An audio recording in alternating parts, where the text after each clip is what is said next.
अल्लाह ताला की ज़ात इतनी अजीम है और उसका नूर इतना ताकतवर है कि कायनात की कोई आंख, यहाँ तक कि बड़े से बड़े फरिश्ते भी उसे बराह रास्त देखने की ताकत नहीं रखते। इसीलिए अल्लाह और उसकी मखलूक के दरमियान नूर के पर्दे मौजूद हैं, जिन्हें हिजाबात कहा जाता है। नबी करीम सल्लल्लाहु अलैहि वसल्लम ने फरमाया कि अल्लाह ताला और उसकी मखलूक के दरमियान 70,000 पर्दे हैं, कुछ नूर के और कुछ आग के।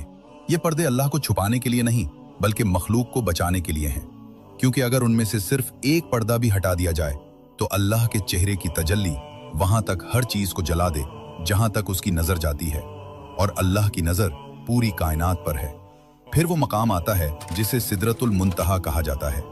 ये कायनात की आखिरी हद है। यहां तक तो हजरत जिब्राइल अलैहिस्सलाम भी आए, लेकिन जब आगे बढ़ने का वक्त आया तो वो रुक गए और अर्ज किया, अगर मैं यहां से एक बाल बराबर भी आगे बढ़ा तो अल्लाह के नूर की तजल्लियां मुझे जला डालेंगी।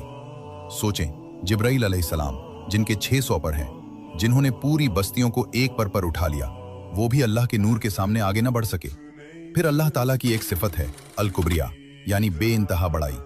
हदीस कुदसी में आया है, बड़ाई मेरी चादर है और अजमत मेरा तहबंद है।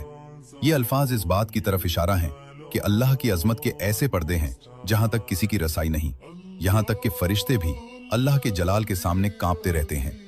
रिवायात में यह भी आता है कि अर्श इलाही के गिर्द नूर की ऐसी वादियां हैं जहां ऐसे फरिश्ते मौजूद हैं जो लाखों सालों से सिर्फ अल्लाह की तस्बीह में मसरूफ हैं।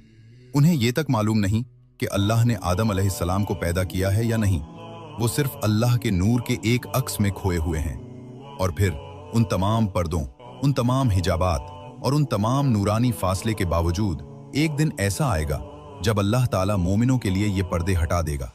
वो कयामत का दिन होगा जब जन्नत वाले अल्लाह ताला का दीदार करेंगे, और उस एक लम्हे के बाद जन्नत की सारी नेमतें भी छोटी महसूस होने लगेंगी, क्योंकि अल्लाह के चेहरे का दीदार कायनात की सबसे बड़ी नेमत होगा। और आखिर में सिर्फ एक बात सोचने वाली है, जब इस कायनात के फरिश्ते इतने अजीम, इतने ताकतवर और इतने हैबतनाक हैं, तो सोचो उन सब का खालिक कितना अजीम होगा।